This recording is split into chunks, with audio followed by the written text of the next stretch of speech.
this evening on the new school project and the one campus plan that the board has approved and has sent to voters for approval on June 11th. And so we're very pleased to be here tonight, and the topic is safety. And before I get into our main topic, we have some housekeeping items I just want to make sure that we can all take care of. We have people joining us via Google and viewing on YouTube versus on live stream tonight. The session is being recorded and will be posted to the MSAD 51 YouTube account and can be viewed later as well. If you want to participate and ask questions later in the session, you will need to join the Google Meet link, which is located on the district's public calendar. So go to our website, www.msad51.org, and click on the public calendar, and there's a link to this. There's a Google link to this session.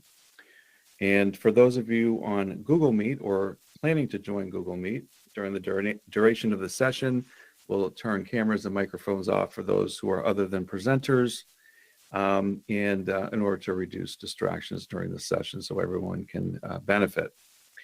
And then during the Q&A session, we'll have a Q&A session halfway through this hour-long program. I'll explain how you can participate in asking questions at that time.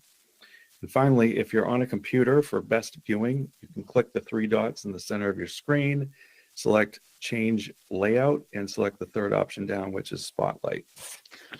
So those are the housekeeping items, and now I'd like to turn to the topic of the evening.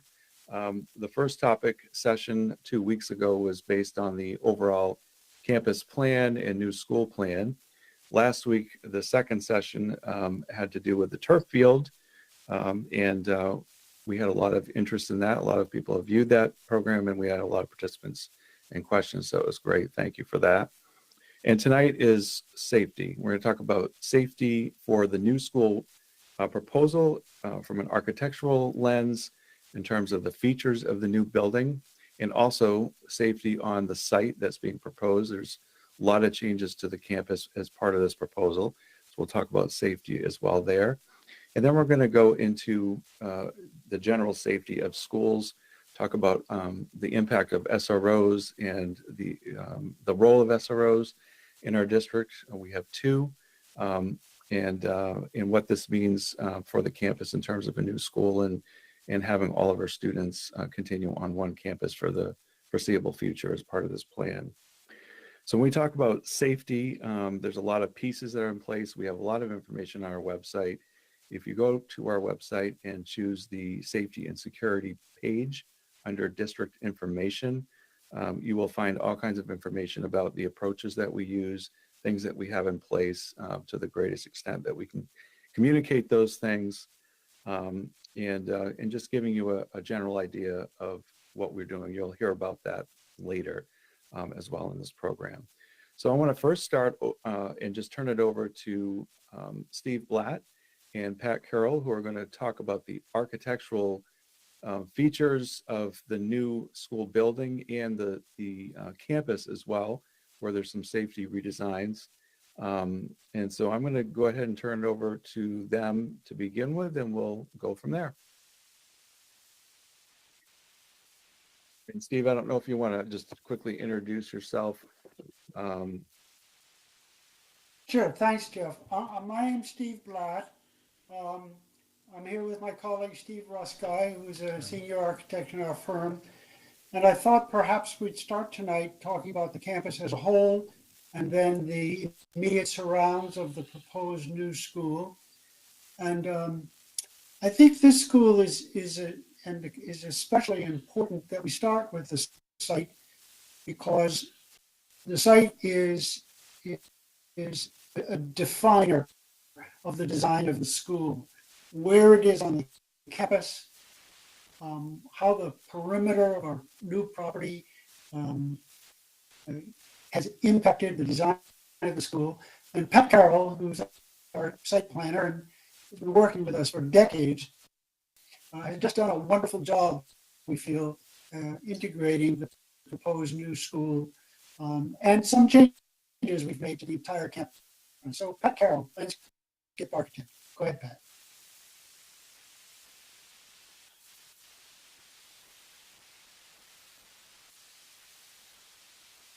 Pat, you're on mute.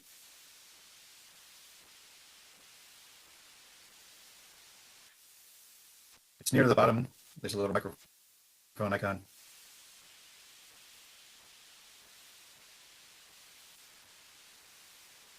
Here we go. There There we go. Hey, All right. Sorry about that.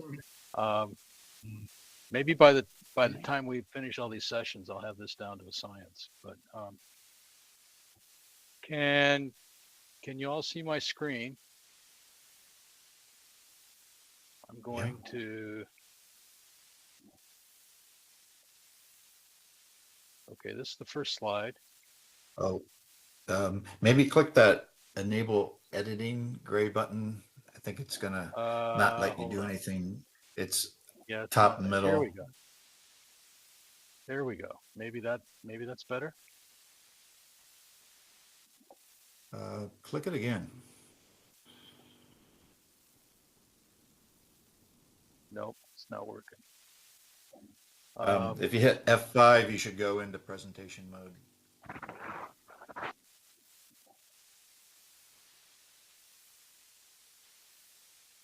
Can everybody see that? See my screen? We do, but Yeah, we Pat. see all the slides on the left too. And Oh, Yeah. you do. maybe X Pat, out at the right of the yellow ribbon. There's a little X. Maybe close that out. Oh. I was just going to say, Pat, I would just click on the next slide and bring it up the way it is. Probably be easier if you're able to click.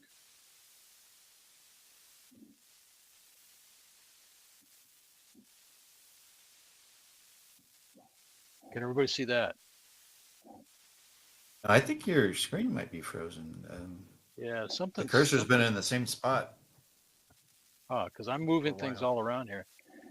Maybe Steve, maybe you could pull it up Yeah. on your screen, Sure. and then I can talk about it. Yeah.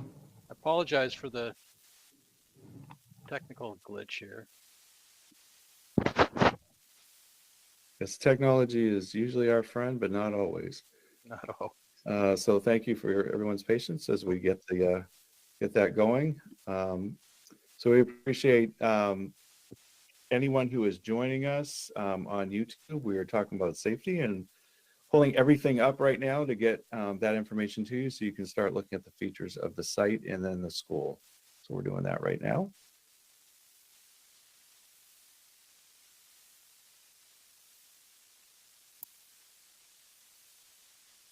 Can you see my screen presenting? Not yet. No.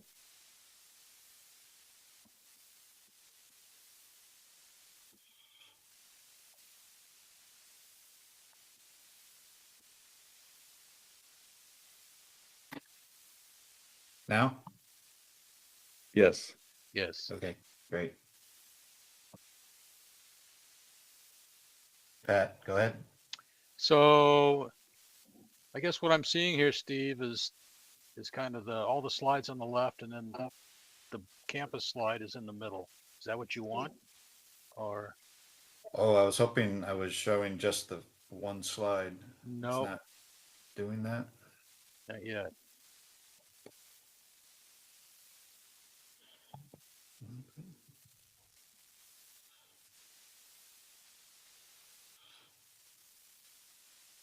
You see my cursor move around Oh yeah. and scrolling? Okay. You should just be able to hit play. Okay, do you see the campus now? No.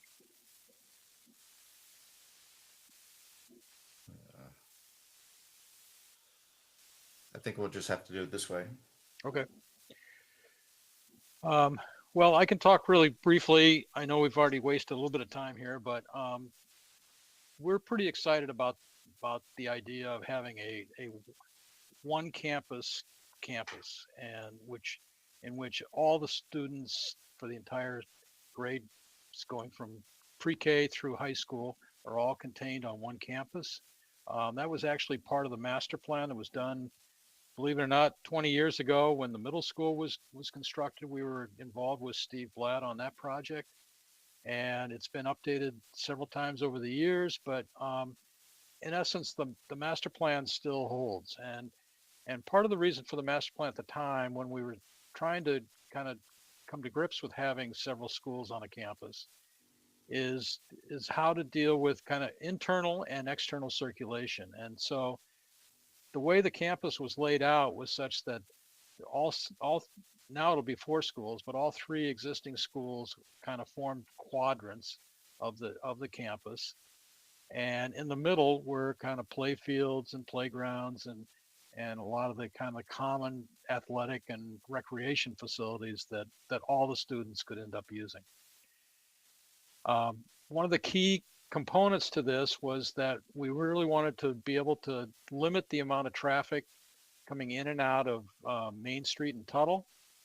And so we created this internal circulation loop that comes in off of Tuttle down to the middle school. It also serves the Mabel Wilson bus drop off currently. But then there's an internal loop that kind of runs all the way through the site and connects over to the high school and then back out onto Main Street. And that circulation loop is really critical because it not only provides emergency access and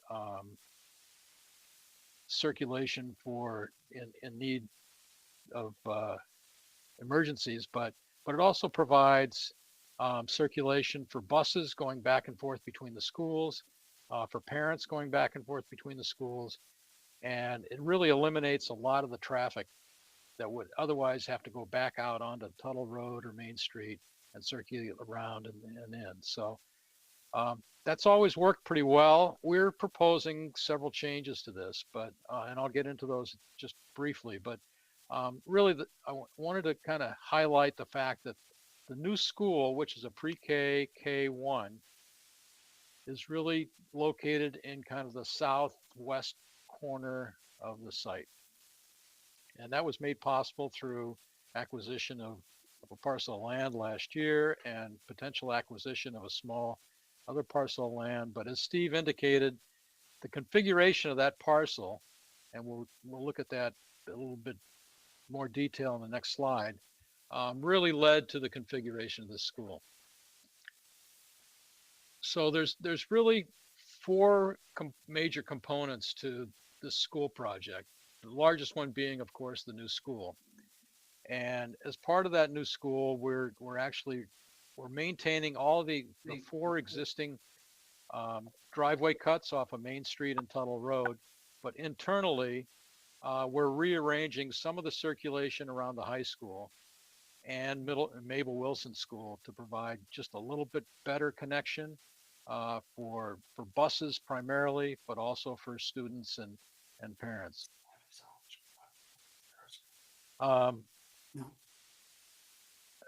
The second component to this is our improvements at Mabel Wilson School, and one of the things we're doing is we're flipping the parent drop off and the bus drop off on the school. So currently the buses come in off the middle school drive and drop off kind of in the south corner of the site. We've come to the conclusion that the middle school and high school kids ride the same buses. The Mabel Wilson School kids, the elementary school kids, and the new school children would all ride the same bus. So what we're trying to do is consolidate the bus circulation. So the buses would come in off of Main Street or off of Tuttle Road. They drop at Mabel Wilson or the new school, and then swing over to the next one and then back out. So it's a much cleaner, simpler circulation pattern rather than coming all the way out over by the middle school and in. And this also separates the parent drop off. The parent drop off would then be over where the Mabel Wilson bus drop off is now. And that separates that and makes that a little bit safer too. The third component to this which is really kind of critical, is relocation of the maintenance facility. The maintenance facility currently is on the site, really right where the parking lot is and the entrance into the school, the new school. That's one of the oldest buildings in town. I think it was the first building on this campus, and it it really occupied a site, part of the site that we couldn't utilize as far as working around it. So we're proposing to move that maintenance building to the backside of the pool area between the pool and the game field in that little corner back there, which will isolate that activity, keep those trucks and mowers and so forth out of the circulation patterns for the school, and still provide clean, easy access to the campus for their maintenance operations. And then the fourth thing, of course, is the turf field, which is basically taking the grass game field that currently exists behind the high school and turning that into a artificial turf field. So those are the four components to the project. There are some minor improvements on Main Street and Tuttle that we ought to just quickly talk about. As we all know, there's been some traffic issues on Main Street, primarily in the morning with parents and buses trying to turn into the school and people trying to move through Main Street on their way into Portland to work. So one of the things we're doing there is widening about 1,000 lineal feet of the roadway on the right-hand side, which will allow then a turn lane to be developed and a slip lane around that so that somebody can wait to turn in and somebody else coming from the north heading towards Portland can just slip right around those cars. On Tuttle Road, we've looked at doing traffic improvements there and see what was necessary, and really it doesn't warrant a turn lane due to the lower volume of traffic there compared to the high school. But what it does warrant is a sidewalk along the south side of Tuttle Road for about 3 blocks, and then reconfiguration of some crosswalks in that area. So we think those two offsite improvements will really add to the safety and add to the circulation traffic on the site. Next slide. This is the proposed new school site. As you can see, the entrance off of Main Street remains the same. That's the main entrance that comes in now. There's a landscaped island that separates the traffic there. And just to the as you pull into the first parking lot there, you can kind of see in the background of the aerial, you'll see that's where the maintenance facility is, and that would be relocated.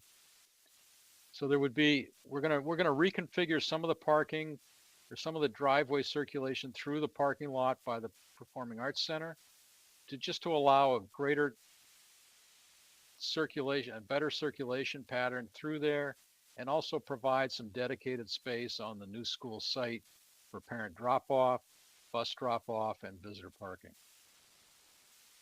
So the way it works is on the right-hand side, you'll pull in. That's be a staff and visitor parking lot. It also, as you sweep around, there'll be a dedicated parent drop-off lane directly adjacent to the building. And Steve will show you in the next slide when he gets into the building design itself. There's actually a covered walkway there that provides cover for some of the kids as they're waiting to get picked up at the end of the day in case of inclement weather. So there's about 10 or 12 parking spaces there for parent drop-off, and I believe there's about 70 or 80 parking spaces for staff and visitors in that location. As you continue on past that parking lot, there's a major bus loop, and you can see right where it says proposed new school, that little notch right there is the main entrance to the school. It's easily identifiable, and it visually, as you drive through the campus, you orient yourself right away to that as the main entrance to the school. As you can see, we're showing some trees and landscaping, but we've left the main entrance itself relatively free of of obstructions, which adds to the ease of surveillance on the site. There's a number of exterior doors with large numbers. There's several doors at the main entrance. On the corner of the gym, there's a little notched area there with covered canopy and a door there. But all the doors, and Steve will talk about this, all these doors other than the main entrance will be secured. So there'll be one way in and out for anybody coming in and out of the school. It's not really shown at this level, but we're going to probably provide some barriers at the front entrance here so that somebody in a truck or vehicle can't come crashing through the school. There's adequate site lighting. We're going to have site lighting in the parking lots. There's currently site lighting in the existing Performing Arts Center parking lot, and that'll all be supplemented. We're using LED fixtures on everything, and it'll be very well lit and meet all lighting codes as far as light levels and so forth. One of the things that this circulation pattern does is to allow a couple of access points into the campus in case, say, there's an accident on this main entrance here. Students and emergency vehicles can also enter the campus through one of the other access points. So I think with that, that's pretty much it. One of the other things too that we're doing is separating, and this is in every one of the schools on this campus. We've done this, and it's really a very important feature, and that is to separate vehicles, cars, buses, service vehicles from pedestrians and kids playing areas. And so we've got very strong circulation patterns here that define where the cars go, where the buses go, where the children go. And then if you can see the yellow blobs on the back side of the building, those are dedicated playground areas. So they're separated from all the vehicles and provide a safe and welcome place for children to play. So I think with that, I'll turn it over to Steve. He can talk in detail about some of the features in the building, and I'm glad to answer any questions when we're done.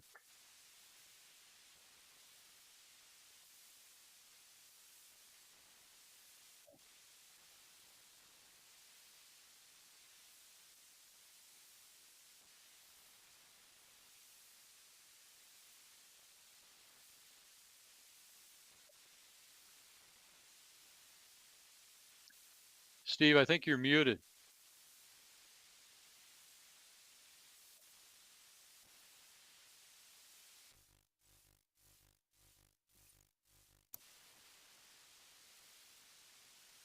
All right now? Can you hear us? Yes. Yes, good, thank you. Okay, thanks, Pat, very good, as usual. And we'll talk about the school floor plan now and focus on safety and security. We're just trying to bring up this slide.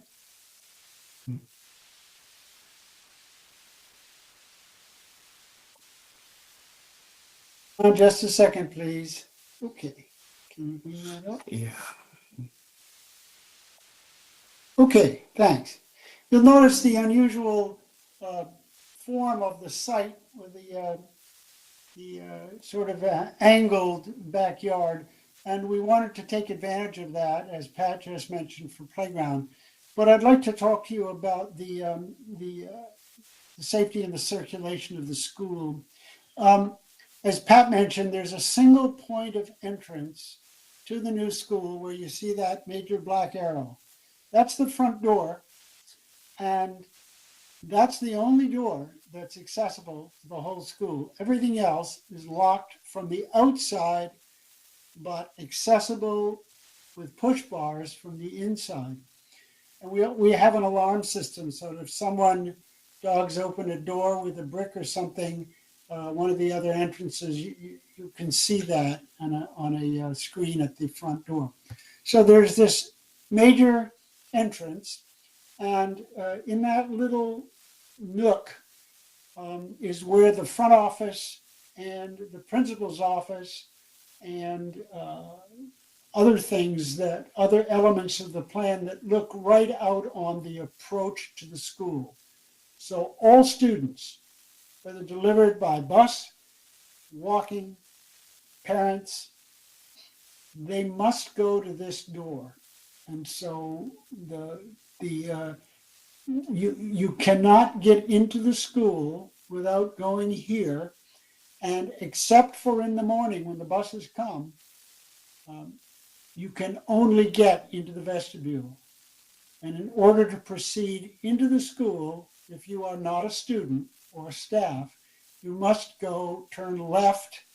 Can you enlarge that? You must go from the vestibule, turn left into the office. So you go from the yellow rectangle of the vestibule left into the office. And you can only get into the office by talking through a large window mic to get into the office. And from there, you're allowed, if you are authorized, to be in the school. In the morning, when the buses arrive, the second interior set of doors is open. And then at a certain time, those doors close. So if a student comes late from a doctor's appointment or some such thing, that student still needs to go through the office, into the office, check in, and then you go out into the yellow again, into your classes. Now, the yellow that you see is circulation in the school. And so you'll notice that you come straight through into the vestibule, and you turn left. And if you are amongst the youngest students in the school, you immediately turn right, and those 6 long, thin classrooms are for pre-K or for other flex uses that would be supportive of the youngest children's education and experience and play and rest and socialization. You'll see a circle right in the middle. That's the school's library. We're calling it sort of a living room.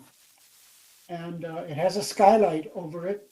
And to the left of it are 2 support spaces for staff. And that's the heart of the school. And at these ages, students do as much listening and watching presentations and picking out books and checking them out more than at the high school where they study in the library. So I just want to show you that as you come in the vestibule and you turn left, all students turn left. And as they pass through another set of doors, which will be open, there is a stairway up to the upper floor, and there is also on the first floor, the corridor goes straight ahead. And one of the elements of this school that we wanted to express was small groups of classrooms and daylight all around. So you'll notice that corridors are either angled and bent so that you don't look too long along the corridor. And then when you turn into your little neighborhood, you have a very short corridor with 4 classrooms. At the end of this long bent corridor, on either end, there is a major stairwell and egress, and you can leave the school there. Also, halfway down that corridor is the egress to the playgrounds. So you don't have to go very far, and you don't have to pass by a lot of elements to go out to the playground. All of these doors will be, as I mentioned, closed and not accessible from the outside, except at recess, for instance. If you need to come back in, there will be staff manning that door so that you can go in and out freely. And in fact, we've made sure to locate a couple of one-holder toilet rooms just inside that. So if children out at recess need to go to the toilet, they can do that without having to tromp through the whole school. So let's go back to our safety elements and make sure we understand those. Good. From the front office, you can see all approach to the school, everyone, students, parents, UPS, FedEx. You can also look around the interior of the office and see where people come and go. So when you come in and turn left, you are going to classrooms. If you come in and turn right, you have two large classrooms, music and art, and then you have a multipurpose room, which is a gymnasium, which is virtually the same size as Mabel Wilson's. And then up above that is the cafeteria. This cafeteria will be a satellite kitchen cafeteria. So food will still be prepared at the major kitchen at Mabel Wilson, served to these students. And then students who have finished lunch and then go to recess can leave the cafeteria directly, go around the pre-K playground and back to their playground. Okay, so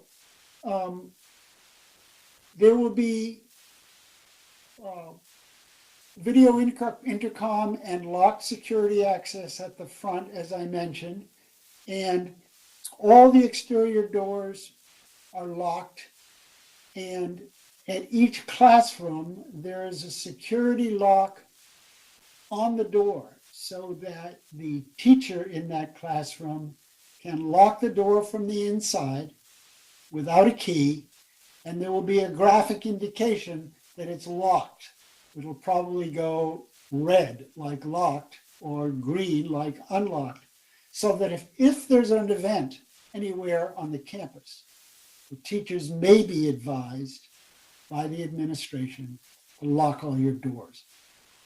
Also, we've designed virtually all of the classrooms, certainly all of K and 1, grade 1, so that within the classroom there's an area of refuge that cannot be seen from the window in the classroom door.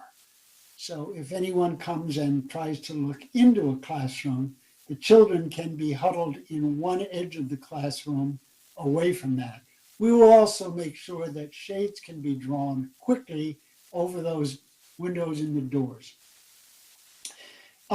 There will be a hidden electronic security panic button at the front office and somewhere else in the school. We haven't decided where yet, and that will go immediately to the police department. There will be intercom that can be in each classroom and in each space that can be accessed via a hand unit, a hand speaker, or you can press a button and have it become a loudspeaker in your classroom. So if there is a safety issue, you can message through the intercom. And also, as you've seen everywhere you go nowadays, there will be quite a number of interior and exterior security cameras everywhere. We've tried to make the circulation abbreviated.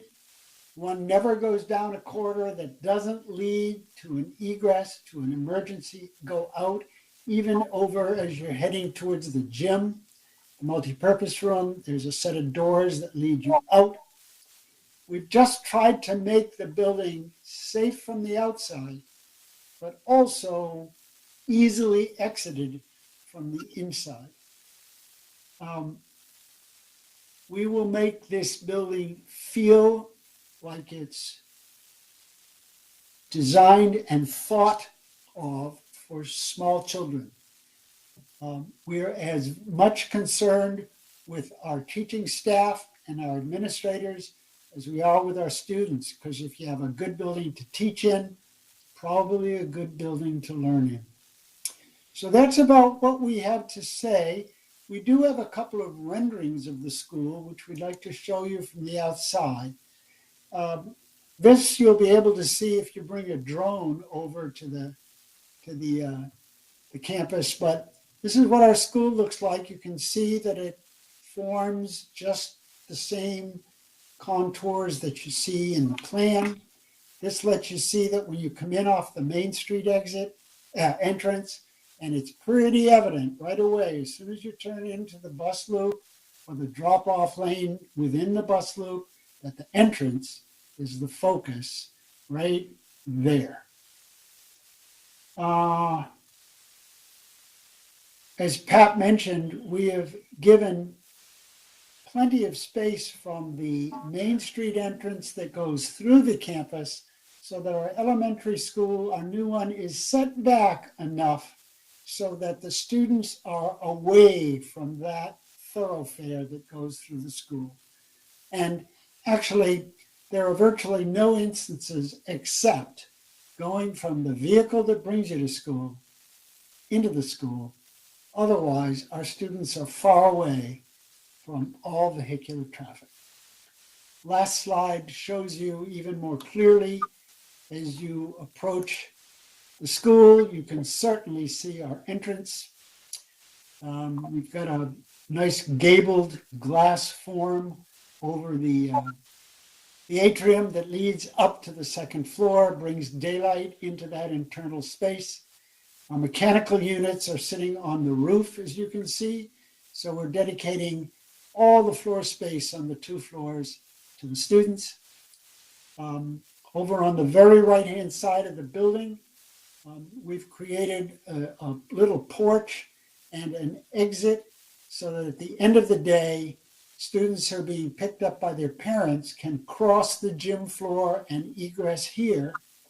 And they are overseen by the phys ed director, whose office is right there and who can keep an eye on that situation.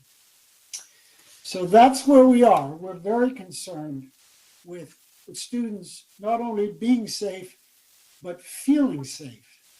We want them to feel that this building, where they spend probably more time than any other building except home, is not home-like, but comfortable and at the proper scale and proportion to these very small folks. Well, thank you, Steve. We're very excited to answer any questions anytime, and thank you. Yeah, thank you, Steve and Pat, for giving us that overview of the safety features. And obviously part of the process, if this bond passes, will be coordination with law enforcement around tightening those details up a little bit more, which is part of the building committee's role. So I'm going to transition now to the police department, Cumberland Police Department. And we work with the Cumberland Police Department very closely. And one way that we do that is that we have 2 officers who work on our campus every day or most days of the week. We have 1 full-time officer and 1 part-time officer. So I'm going to turn it over to the police department. I don't know if Chief or Mindy, I'm turning it over to you, but I will ask somebody to take it on.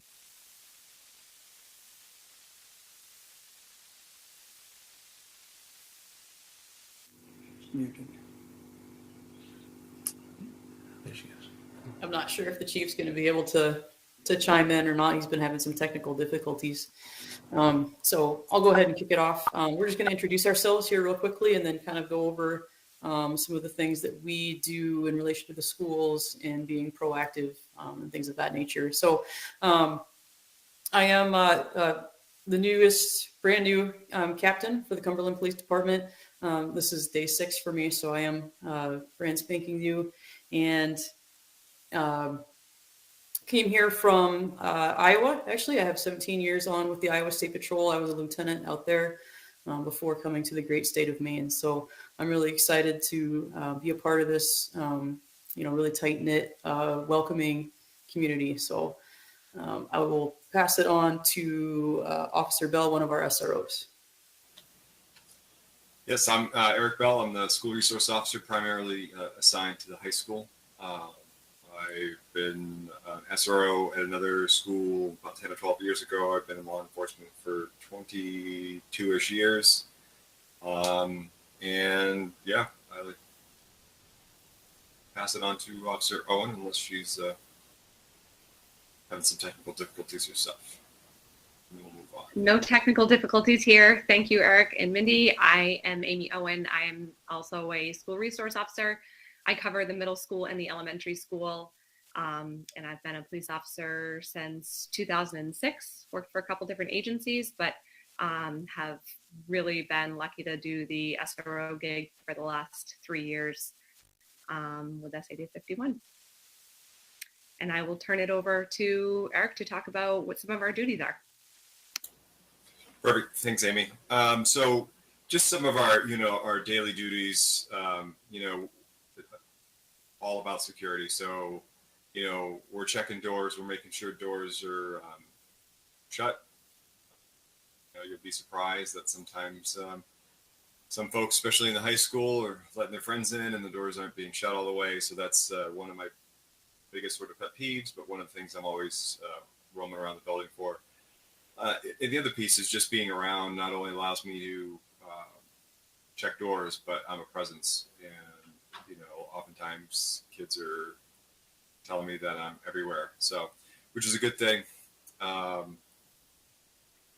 things that we do for safety is Amy and I have been trained in behavioral threat assessments, which is sort of like a algorithmic way of taking any sort of threats that we might get from folks inside the building and determining the level of our response, if one is even warranted. And then, I'll let Amy talk more about the ALICE program, but another feature that we have that we just rolled out was the Sandy Hook Promise Anonymous Reporting System, which is a fabulous system in which folks, kids, anybody, if they have concerns about peers, whether it's safety related or otherwise, they can make anonymous tips to this call center in Florida, where there's trained staff who can vet those things and then notify the various teams that are formed in the various schools, and then we can appropriately respond to those concerns. Amy? Thank you. Yes, another one of our responsibilities that Eric and I have with the schools is training staff in the ALICE approach. And for those of you who have not ever heard of ALICE, it's a national program that teaches an options-based response to any violent critical incident or an active intruder. The reason that we do that and the reason that the district went to that model is because for many years, the DOE, the FBI, DOJ, FEMA have all been recommending giving people options in violent critical incidents versus a lockdown only response. So in following best practices, in 2022, we ended up training the entire district staff, around 400 staff members. We did it in 3 days during PD, which was a monumental push, and really proud of everybody who was involved in that. And it was very well received by all of the staff. It's fairly ambitious, the training that goes into it. So it's around a 50-minute online portion, an interactive online portion that the ALICE or Navigate 360 platform puts on. And then we go in, Eric and I will go in and do a hands-on training for about 2 hours with staff where we practice those skills that we've learned. And the skills that we learn are essentially the ALICE acronym broken down. And ALICE stands for, it's a nonlinear response, but the acronym stands for alert, lockdown, inform, counter, and evacuate. And so really it's just a model of communication and awareness, teaching folks to pay attention to their surroundings and how to communicate in a violent incident, and then how to respond. So evacuating, locking down, or countering. which are very similar to the other many other programs that you might have heard of, like Run, Hide, Fight, Avoid, Deny, Defend. Those response options are really consistent through all programs on how to respond to a violent critical incident. I really briefly went into that. There's a ton of information that the district has on their website, the same web site that Jeff noted in the beginning of this presentation, has Alice for Families. It also has age appropriate information. The training that we give to staff is obviously not what it looks like when we talk to students about this stuff. So that's all important stuff when we talk about this training. Pass it back over to Eric.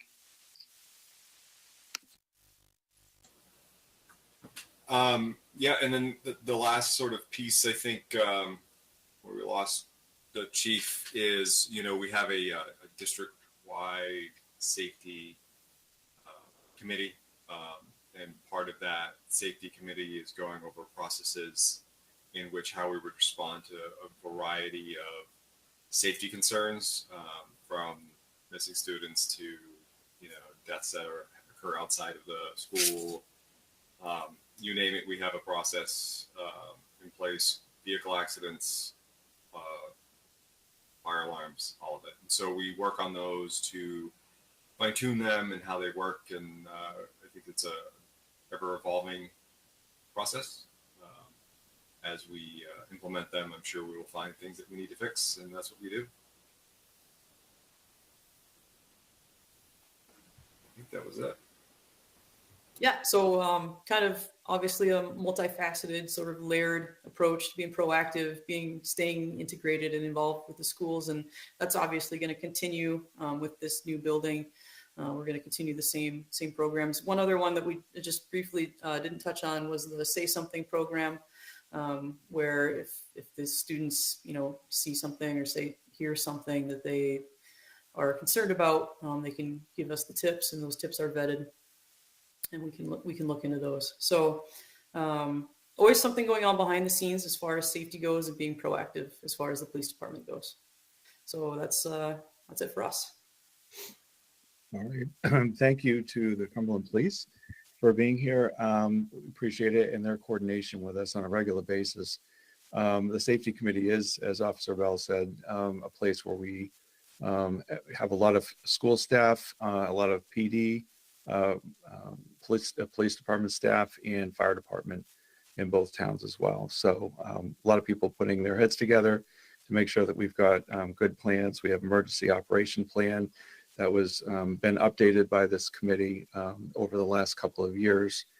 And a lot of the recommendations of the Homeland Security Department when they came in a few years ago and did a comprehensive audit for a year of our district, we have included in our emergency operations.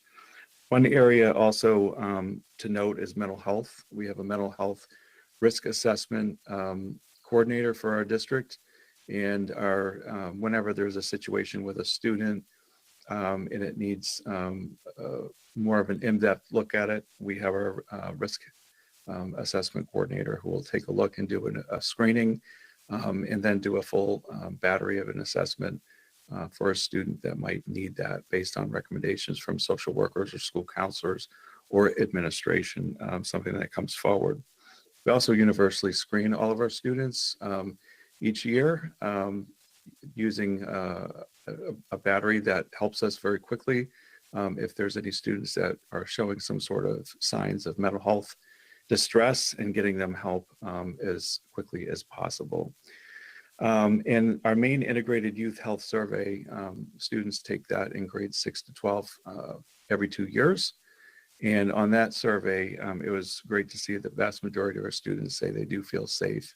It's usually in the 90% range or more, saying they feel safe at school. So a lot of the protective factors that we've got in place, I think, are working, and certainly will transfer over to the new school if that is approved by voters. So I want to thank our architects and our police department for joining us this evening. I'm going to open it up for We have a few viewers, and I don't know if you're not on Google Meet and you would like to participate by asking a question. I'm going to quickly just explain how. If you're joining us using an Android or an iPhone, if you click the three dots on the bottom right of your screen, and then click on that Shapes feature, there's a Q&A after that. You can click.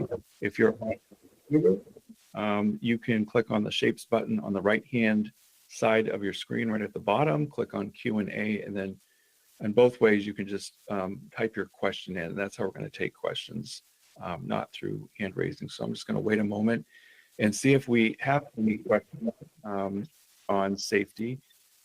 In the meantime, I was just going to pose, to the police department, I have built into this new school an SRO office and all the kind of modern features that we know for safety, in the hopes that we are able to, expand our SRO program into the new building.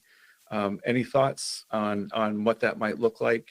Obviously, Officer Owen is already at the primary school level, covering the primary school right now, but any thoughts on, having a more dedicated officer at the new building? Or what that might look like. I think it's a wonderful idea. I would admit that I'm very biased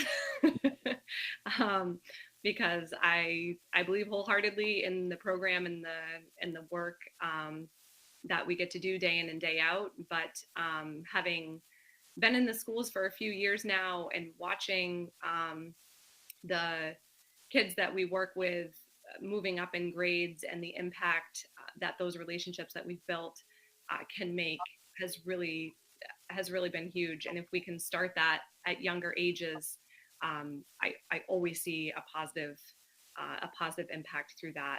In addition to simply just having a presence on the campus, I think is very helpful. Having that dedicated space where folks know that they can find a police officer if they need one. We communicate frequently with the staff and with kids, and I can think of moments throughout every day where it's very helpful to have us at a moment's notice, and that's kind of the nature of our work. So, great idea. Yeah, and I'm a big believer myself. I've said this many times. That I think we're in a time with our schools now where having an SRO in every school building is something that we need to be strongly considering. I know that I'll speak for the chief. I know on multiple occasions he and I have had that conversation. That would be an ideal goal to get to, but we're in a different age than we were 25 years ago in this country, and I think every school deserves, just like every school deserves a principal. I think every school deserves an SRO as well. And it's just one of those things that now is becoming more of a standard for American schools. And I think it makes people feel safer, but I also think it truly is safer. And in that respect, having, somebody who is dedicated to safety on the school campus, very important. In today's modern world that we live in. And I think a question for Steve or Pat, probably more Steve Blatt, is around just the vestibule approach. We have been, a couple of years ago, we started reorganizing the main lobbies. Many people probably have noticed that now when you go through the main entrances at any of our facilities, you don't just get buzzed into one locked set of doors. You now have to go through two, and there's a vestibule that will stop visitors, and that's for safety reasons, to make sure if the office staff is not familiar with someone who is entering the school, they can find out more information before they allow them to get in through the second set of doors. And so this new building, as Steve mentioned, will also have that feature. Steve, did you want to elaborate any more on that, or have you already done that? I don't know if there's anything else you wanted to add. All right, Steve might not be here, so I'll answer that. I will tell you that part of the plan is to have that, the vestibule that we have in the other 3 facilities in this new building. And it's great that we can design the building right from the beginning with this safety feature in mind. This is obviously best practice now in schools, and we have redesigned our other 3 facilities in doing that. So that's exciting. So I want to thank everyone for being with us this evening around safety. And hopefully you have gotten enough information. If you have any questions about safety, you can email www. Oh, wait, that would be our website. jporter@msad51.org. You probably don't want to email the website, but we do have a public link there too. You can ask questions. And our last virtual session will be on May 16th, which is next Thursday evening at 6:30, and we'll be talking about how to pay for this project. And we'll be going through all the details of the financing of this project, including what it will cost the average taxpayer in Cumberland and North Yarmouth, and give you all the detailed information that you need. So please join Scott Poulin, who is the Director of Finance for the district, and he will be providing all of that information at our last session. And our next in-person event is on Saturday, May 11th at 3:30 p.m. at the North Yarmouth Community Center. The Community Engagement Committee will be providing a Q&A session with them that afternoon. All right, thank you and good evening, and thank you to all of our presenters tonight, and have a nice night.